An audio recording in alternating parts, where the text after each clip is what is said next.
For years ago, my family stood in my living room, called me a delusional failure, and erased me from their existence. Yesterday, they walked into the lobby of my multi-million-dollar architectural firm, flanked by security, acting like they owned the place. My mother didn't even say hello, she just slammed the legal contract onto the glass conference table and demanded, "Sign over 50% of this company to your brother by midnight, or I will personally call your history's largest developer and bury your reputation before sunrise." I looked at the people who raised me, the people who hadn't sent so much as a text message in 48 months, and I realized they truly thought I was still that scared little girl they could bully into submission. They didn't know that the woman sitting across from them didn't just build high-rises, she built ironclad defenses. And I was about to give them an answer that would leave them utterly breathless. My name is Alara Vance. At 32, I've built one of the most respected boutique architectural firms in Chicago, specializing in sustainable high-rises. But 4 years ago, I was persona non grata. It was a Tuesday, the kind of quiet afternoon where you actually get work done, when my intercom buzzed. My project manager, Marcus, sounded tight. "Alara, there are 3 people in the lobby demanding to see you. They aren't on the schedule, and they are making the reception staff incredibly uncomfortable. They say they're family." The word felt foreign in my own mouth. Family. I hadn't heard it, or felt it, in 4 long years. I told Marcus to escort them to the main boardroom, the one with the panoramic view of the skyline I helped shape. Walking down that hallway, I passed my team, 30 dedicated employees working diligently, totally unaware that the ghosts of my past had just materialized in our reception area. When I pushed the heavy oak door open, the sight was almost surreal. My mother, my father, and my older brother, Julian, were seated around the sprawling table, looking as comfortable as if they were in their own dining room. My father was inspecting the room's molding with professional interest. "Nice footprint," he remarked casually as I entered. "A lot bigger than that shared workspace you started in." My mother gave a tight, bloodless smile. "Hello, Alara." Julian just leaned back, arms crossed, with that same smug smirk he'd worn the night they disowned me. "Not bad for a hobby, right, Alara?" I stayed by the door, refusing to cross into their perceived territory. "You should have called," I said calmly. My father waved a hand defensively. "We didn't travel halfway across the state to stand in the hallway. Sit down, we have serious matters to discuss." When I didn't move, Julian rolled his eyes, sighing. "Can we cut the performance, please? We're here for actual business." The word business from his mouth made my chest tighten. I knew that tone. My father tapped a heavy manila folder on the table and slid it across the glass toward me. The sound seemed deafening in the otherwise silent room. I didn't touch it. "What is that?" "It's a restructuring and integration agreement," my mother stated coldly. Julian chimed in, leaning forward. "My property development firm is ready to scale up. Your firm and mine, Vance Architecture and Vance Development. It's the perfect synergy. We combine resources, I handle the big picture deals, and you handle the drawings. Like it should have been." I almost laughed. It was so transparent, so typical. "You walked into my firm, after 4 years of silence, to demand my infrastructure for your failing projects?" Julian's smirk vanished. "Integrate, Alara. Not demand." My mother pushed the papers harder, making them spin on the glass table. "You will sign them. You are going to transfer 50% of this firm to Julian, immediately." I was dynamic. I built this from nothing when they were busy supporting his ego. Why would I ever do that? My mother held my gaze, her eyes hard and remorseless. She tapped the folder with a single, manicured nail.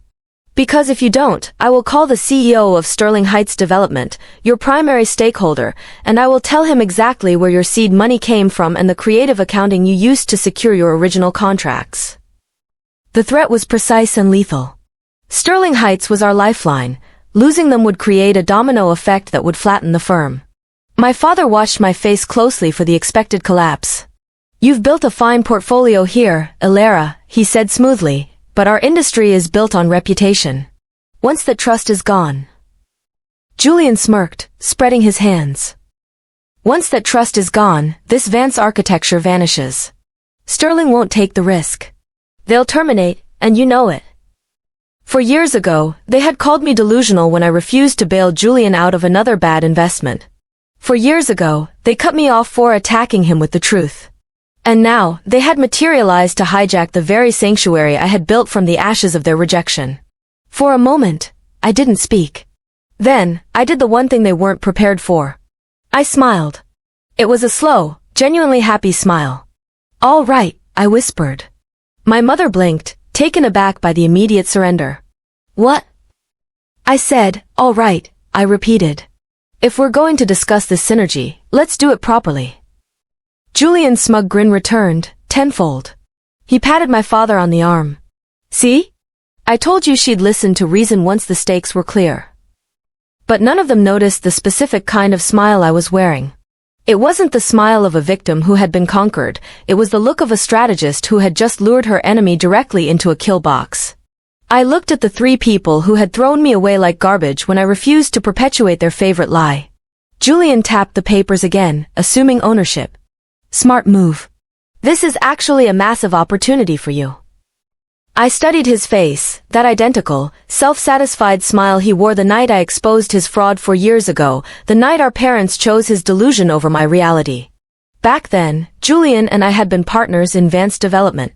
I handled the design and architecture, he handled the financing and client relations. For the first few months, it was fine. He presented me as the creative director. But as the accolades rolled in, Julian started changing the narrative. At a major launch party for our first landmark building, I walked in early and heard him holding court with investors. The core concept for the sustainable atrium was entirely my vision, Julian told them smoothly. My sister helps execute the technical drafts, of course, but the architectural soul of the project is Min-E. I remember being completely paralyzed. When I confronted him later, he just laughed it off. "Relax, Ilara. It's called PR. Investors want a single, clear visionary. Don't be emotional about it." But the lies grew bigger. Soon, he was telling the press he had designed the buildings himself. And somehow, my parents bought into it completely. The final argument happened in their living room. "He's stealing my career, my work." I screamed at Julian. My father just sighed, looking exhausted. "Ilara, your brother is building a real company, a real legacy. Why are you trying to sabotage him with these childish insecurities?" I stared at him, betrayed. "Because they are my designs. He can't even read a blueprint." My mother stepped in, her voice flat with judgment. "Julian has always had the mind for business. You should support his talent instead of trying to tear him down. It's unbecoming." They believed the lie because they wanted to believe it. Julian, the prodigal son, the business magnate. And me, the support staff. My world crumbled that night. I packed my car the next morning and never looked back. I thought that maybe time, or reality, would force them to see the truth. That Julian would crumble without me, or that they would miss their daughter. They didn't. Years passed in complete, icy silence. No birthdays, no holidays. It was as if I had stopped existing the moment I stopped serving his ego. So I built a new reality. I took freelance jobs, worked 18-hour days, and slowly, project by project, I built a name. And now, the same people who pretended I was dead were sitting in my boardroom, trying to hold me hostage with the very reputation I sacrificed everything to build. I pushed the heavy legal documents back toward Julian, my smile never wavering. "If we're going to execute a synergy of this scale, we have to follow the legal and professional protocol." Julian frowned, confused by the shift from victim to partner. "What protocol?" "The papers are right there. A merger this massive, involving intellectual property and asset transfers, isn't finalized in a 5-minute conversation. My key investors, the board, my legal counsel, they are all assembled for our annual performance review tonight in the main theater. We'll present the synergy to them. That's how we make this official." Julian looked cautious, then the greed overtook him. "The theater? You have that many people?" "Everyone. If this partnership is as powerful as you say, we should present a united front to the people who matter most." He grinned, hooked. "Smart. Family wins in the end, right?" I smiled politely. "See you tonight, Julian." The main theater of my downtown high-rise was packed that evening. My legal team, my board of directors, my senior project managers, and crucially, 3 representatives from Sterling Heights Development, the very people my mother had threatened to call. And there, sitting in the front row, were my parents, my father already acting like he owned the auditorium, my mother looking smugly victorious. And Julian. Julian looked utterly dynamic, laughing and shaking hands with my board members as if they were his oldest friends. When I took the stage, the room fell silent. "Welcome, everyone," I said calmly. "Tonight, we are here to discuss a proposed partnership with Vance Development." My father nodded vigorously in the audience. Julian was already pulling the papers out of his briefcase. "The agreement is straightforward," he announced to the room, standing up. "Vance Architecture, under my guidance, will integrate its portfolio. In exchange, I assume 50% ownership and strategic lead." Everyone in the room turned to look at me, waiting for my confirmation. I slowly picked up the papers from the podium and then set them back down. "My brother is correct," I said, "that is a very dynamic proposal. But I wanted tonight's assembly to be defined by absolute transparency. Because a successful partnership requires knowing exactly who you are building your future with." I turned slightly, signaling to Marcus at the AV booth. "I have not prepared a speech. Instead, I've prepared an audit. Marcus, please bring up the dossier."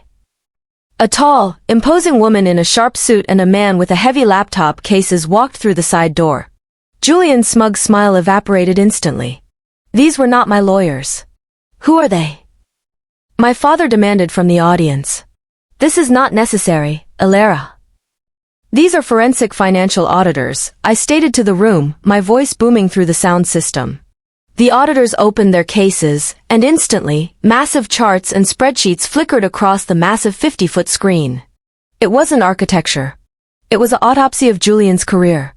Company names, dates of incorporation, and dates of insolvency, all under 3 years. The auditors began outlining a pattern. Vanguard Property Group, closed after 18 months. Omni Solutions, closed after 2 years. "What is this stunt?" My mother hissed, standing up. "My brother is good at property, isn't he?" I said to the room. The auditor pointed to a highlighted line of code. "In every single one of these failed ventures, we have identified a significant pattern of moving investor capital directly into personal, offshore accounts immediately before filing for bankruptcy.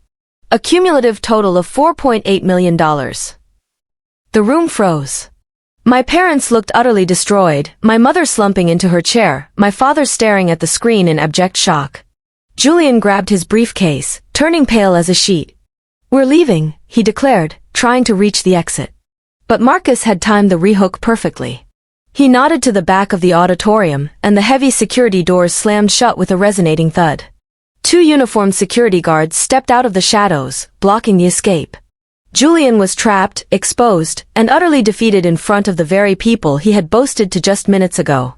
I looked down at him from the stage. "You told me family always wins, Julian. And you were right. Because tonight, the truth is finally being told by the person who built this house. And it's not you." Join Vengeful Goddess.